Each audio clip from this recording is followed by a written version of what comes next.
31 Eastern Time in the morning. Let's go live to the United States Capitol, the biggest story in this nation. And we're joined by a man who actually used to represent us in this part of the state, 4th District U.S. Congressman Dr. Scott Desjarlais. Well, I'm doing good, and I'm just going to go to you. You know, we're hearing a lot of things. I've read a lot of things this morning about the situation with the House of Representatives. Can you bring us up to date on the very latest, sir? Yeah, as of last night, I spoke with several of the key players, whether Scott Perry and Matt Gaetz, and some of the folks that are opposing McCarthy's speaker bid. I've talked to Steve Scalise and Kevin McCarthy and others, and I know that they were negotiating into the night on some more issues regarding rules packages and things like that. And I think that there's progress being made that we could possibly pull about 14 of the 20 in opposition to Kevin onto his side, but it still leaves us with the problem of some of the never Kevin folks that whether it be Matt Gaetz, who I've talked to, and I promise he'll never vote for Kevin, Bob Good, Lauren Boebert, Matt Rosendale. There's a handful of people that just have personal issues with Kevin and refuse to vote for him. So we're probably going to reconvene at noon today and have another vote, and it could be more favorable to Kevin. He might actually beat Hakeem Jeffries with 213 or 214, but I don't think we're there yet. We'll see. Maybe some of the others will agree to vote present or not vote at all, which would lower the threshold. So it's possible we'll get a speaker this afternoon. I hope so. But that remains to be seen. We're joined by 4th District United States Congressman Scott Desjarlais of our volunteer state. And Scott, you know, we're reading a lot, hearing a lot about the concessions that Kevin McCarthy is making to this so-called group of 20, or the Never Kevins, as they're being called. Is he giving up too much, in your opinion? Well, it's possible. I think what people don't realize or forget to realize is that, yes, we won the majority, but to get to 218, there's only about 5 votes we can lose. And we're operating as a two-party system, essentially, in this country, Republican and Democrat, but it's deeper than that. As you know, there's factions within the party. When Pelosi was in charge, she had the squad and really what were professed socialists on her side of the aisle, and she still had to wrangle and get them together to pass legislation.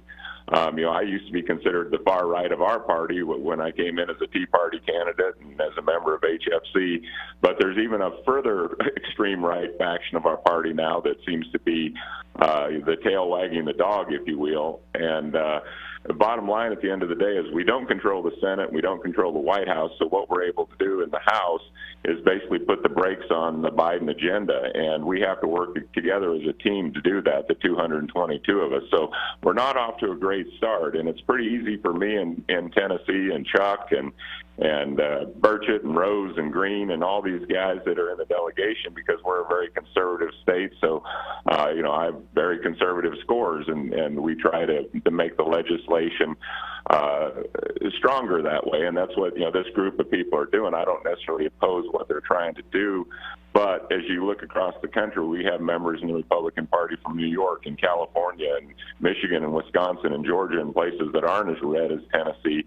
And we have to work together collectively with those guys, because if they don't get reelected, we don't have the majority. And that's where, someone like Kevin has to wrangle all these people together and get us united to pass Republican legislation that can go somewhere in the Senate and possibly get signed into law. I don't think there's a chance of a lot of that happening this year, considering the makeup, but there's a lot of investigating. I know Jim Jordan, I've talked to him. I like Jim. I voted for him for Speaker against John Boehner several years back. But Jim wants to investigate. He's been preparing to go after DOJ, FBI, Hunter Biden, any number of things. And, so as a team here, we need to get together and get moving. I'm on armed services. I can't get classified briefings until we get sworn in. So I hope that we can unite and bring these folks in our party that feel very strongly one way, and I respect that, but they also got to realize there's people on the other end of the spectrum that won't get reelected if they behave the way they're behaving. So ultimately, we're a team, and we got to come together, and I hope that happens today. We're joined by Congressman Scott Desjarlais, Dr. Desjarlais of the 4th District, the volunteer state. You mentioned Chuck Fleischman. I had him on yesterday, and I asked him this question. I'll ask you the same thing. Do you think Kevin McCarthy will be the Speaker of the United States, Speaker of the House? Yeah, I don't know. I voted for him. He's still the person that 90+% of our conference is supporting.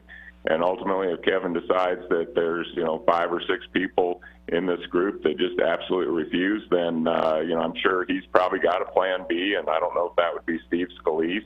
I could support Steve Scalise as well. Kevin has he probably spends about 2 weeks at home, and the rest of the time he's out working for the rest of us all around the country, going into people's districts and helping us win the majority. I think Kevin has done the work. I've known him since I've been in Congress. He's always been fair to me. Some people don't think he's conservative enough, but again, when you're leading a party of over 220 people with all kinds of different political philosophies, you have to bring them all together so they're not going to be viewed as conservative as some of us back home. But I don't know if those people refuse to relent or they refuse to vote present or absent to lower that threshold. I don't know if he'll get here. We'll learn a lot today. In fact, I think we'll learn a lot in the first vote that's supposed to happen after noon today.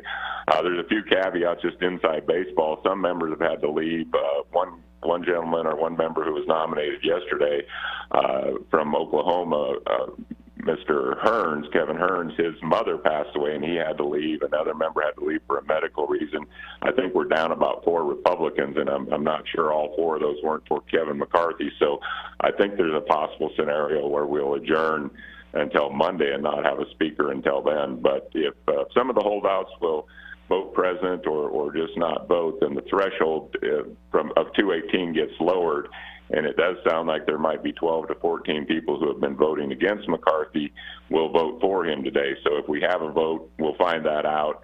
And if we're still short, then this could drag on through the weekend, which again is not a good look for Republicans. But ultimately, there's a lot of time left in the calendar for us to get the work done that people are wanting us to do, whether it's the southern border, fixing the economy, the energy independence, supporting the military, all the things we should be doing today instead of what we're doing.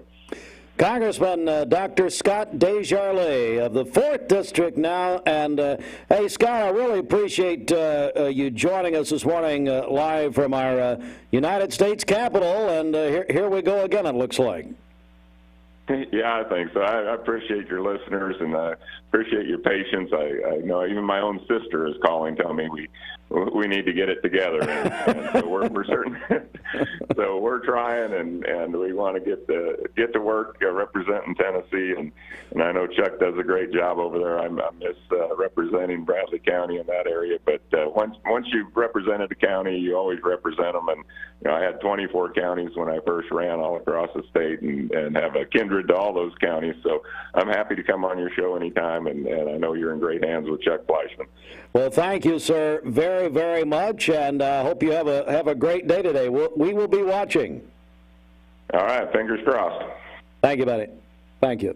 Dr. Scott Desjarlais, our former congressman from this area. Bridget, let's get a check of our Simmons Bank celebration list. What's going on? Okay, happy birthday to Nick Wood today. That is from his mom. Aiden White is going to be 13 on Sunday, a 7th grader at Lake Forest Middle School. That is